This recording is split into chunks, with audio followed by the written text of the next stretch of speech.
Assalamu alaikum dear students, how are you all? Hope that you will be fine. So today we are going to start our English lessons. I know that it has been pretty late, but inshallah we will soon cover the remaining parts of English topics. Today we are going to start your textbook Understand and Communicate. As you know it very well, we have already read the first lesson from here. इसकी reading हम कर चुके हुए हैं classroom में, और ये part इसका रहता है वोकैबलरी का, लेकिन हम ये पार्ट भी कर चुके हुए हैं क्लासरूम में। ये वैसे भी इजी है, जिन लोग ने रीडिंग की है उनको इसकी फ़ौरन से समझ आ जाती है। ये पार्ट रहता है, ये इसके नोट्स मैं आपको भिजवा दूँगी, तो वो आप अपनी नोटबुक पे कर लीजिएगा। अभी हम जो टॉपिक कर रहे हैं वो आप ओपन पेज नंबर 15, ठीक है। पेज नंबर 15 पे you can see the title coping with stress. किस तरह हम स्ट्रेस का सामना कर सकते हैं, उसका मुकाबला कर सकते हैं, उसको फेस कर सकते हैं। मैं इसकी रीडिंग भी करूँगी और साथ में इसको एक्सप्लेन भी करूँगी, so that you can understand it. उसके बाद आप भी इसकी रीडिंग करेंगे ताकि आपको भी इसकी अंडरस्टैंडिंग हो जाए। So it is late in the evening and a well-known party of qawwals is performing in front of a large audience. ये काफ़ी शाम गहरी हो चुकी है और एक बहुत ही मशहूर कवालों की पार्टी जो है वो एक बहुत बड़े क्राउड के सामने, यानी लोगों की एक बहुत बड़ी तादाद के सामने कवाली पेश कर रही है। कवाली यू नो बेटर कि एक सिंगिंग की एक तर्ज है कवाली। जैसे आपने नुसरत फ़तेह अली खान का नाम सुना होगा, वो कवाली में बहुत ही वेल नोन है, ठीक है। तो इस तरह वो कवाली पेश करते हैं। Accompanying the devotional singing is the usual refrain of rhythmic clapping. इसके साथ साथ जो डिवोशनल सिंगिंग है होती है, मतलब कि आप बड़े जोश के साथ खुद ही डिवोट करते हो अपने आप को सिंगिंग के लिए, उसके साथ जो होता है ना, एक साथ मिलकर, रिफ्रेन का मीनिंग यहाँ पे होगा कोरस में, यानी एक साथ मिलकर एक रिदम के अंदर क्लैप की जाती है। आपने देखा होगा कवाली करते हुए कि पीछे क्लैपिंग हो रही होती है।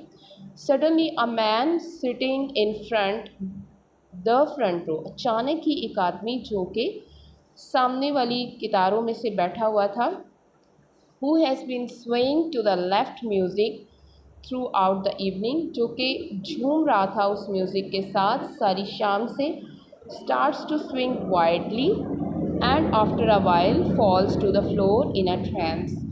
वो बहुत ही जुनूनी से अंदाज में बड़ी तेज़ तेज़ झूमना शुरू कर देता है, और फिर क्या होता है कि अचानक से ही वो गिर जाता है फ़र्श के ऊपर, ट्रांस के ऊपर, यानी कि आपके अंदर एक बहुत ज़्यादा एक्साइटमेंट भर जाती है और आप उसके सहर में आ जाते हो और आप खो से जाते हो उसके अंदर ना। उसको हम ट्रांस कहेंगे, उर्दू में इसको वजद कहा जाता है। The qawwals continue repeating the same note. जो कवाल होते हैं वो बार बार वही मिसरा दोहरा रहे होते हैं। कवाली को आपने अगर कहीं सुना है तो आप देख रहे होंगे कि वो बार बार एक ही जो है शेर का एक लाइन है उसको रिपीट कर रहे होते हैं। Slowly lowering the tempo of their voice, वो आहिस्ता आहिस्ता अपनी जो आवाज़ का सुर होता है उसको कम करते हैं, टू ईज़ हिम, ताकि वो बंदा थोड़ा रिलैक्स हो सके, ease him out of the trance. इस वजह से नोन पॉपुलरली एज हाल, इसको कहते हैं हाल पढ़ना। इंटरेस्टिंगली इन मेडिकल हिप्नोसिस, इसको मेडिकल में हिप्नोसिस कहते हैं, यानी आप किसी चीज़ की जो है ना में खो जाते हैं और आप बाकी चीज़ों को भूल जाते हैं इर्द गिर्द क्या हो रहा है। The subject is also restored to full consciousness, वो बंदा आहिस्ता आहिस्ता जो है वो मुकम्मल तौर पर शऊर में आ जाता है। Gradually as sudden arousal can often be mentally disturbing, जैसे ही इर्द गिर्द जो उसका शोर होता है वो अक्सर ज़हनी तौर पर उसको डिस्टर्ब कर रहा होता है। तो haal rarely occurs with any other form of music, जो हाल पढ़ना होता है इंसान को, मतलब वो झूम झूम कर उसी सिचुएशन में गिर जाता है या झूमने लगता है तेज़ी के साथ, तो वो किसी और म्यूज़िक में नहीं होता, यानी कवाली में ही मोस्टली ऐसा होता है। Because the repeated sound of clapping and singing is typical only to qawwali, क्योंकि वो बार बार एक दूसरे का दोहराया जाना और तालियां जो होती हैं पीछे रिदम में, वो सिर्फ़ और सिर्फ कवाली में ही होती हैं। Why does repetitive sound produce this effect. इस तरह की दोहराई जाने वाली आवाज़ें इस तरह का असर क्यों छोड़ती हैं? The answer probably lies in the experience of the fetus which is consciously exposed to the sound of the mother's heartbeat। इसका आंसर आमतौर पर इस चीज़ के अंदर है कि अगर आप अनबॉर्न चाइल्ड को देखें तो वो उसके जहन में ये आवाज़ें जाती हैं अपनी माँ के दिल की धड़कन से। लाइक हिप्नोसिस, हिप्नोसिस जिस तरह से होता है, हिप्नोट आई मीन वो बंदा जो है उस ट्रांस में चला जाता है। This also results in a Kameng impact. इसका नतीजा जो है वो एक पुरस्कून किस्म के असर के तौर पर भी हो सकता है, which is set to continue well after the child is born. जो कहा जाता है कि उस बच्चे के साथ ये चीज़ें जारी रहती हैं जब वो पैदा भी हो जाता है।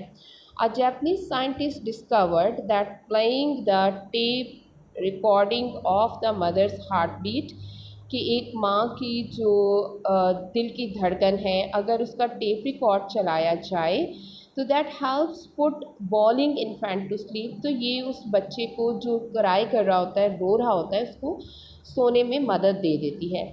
The same occurs when a crying baby is held instinctively on the left side by the mother। ये भी उसी बच्चे के साथ भी होता है जो रो रहा होता है और उसको इनएटली माँ के लेफ़्ट साइड पे सुलाया जाता है या उसको रखा जाता है तो वो भी सुकून से सो जाता है क्योंकि वो भी माँ की दिल की धड़कन सुनता है। Thereby enabling it to hear her heartbeat, क्योंकि वहाँ वो इस काबिल हो जाता है कि अपनी माँ की हार्ट बीट को सुन ले। अकॉर्डिंग टू मैनी साइकोलॉजिस्ट, बहुत सारे माहिर नफ्सियात के मुताबिक this primal experience is imprinted on the infants mind. ये जो शुरू का तजुर्बा होता है यानी उसकी लाइफ के आगाज़ से ही जो उसको होता है उसके माइंड के ऊपर प्रिंट हो जाता है।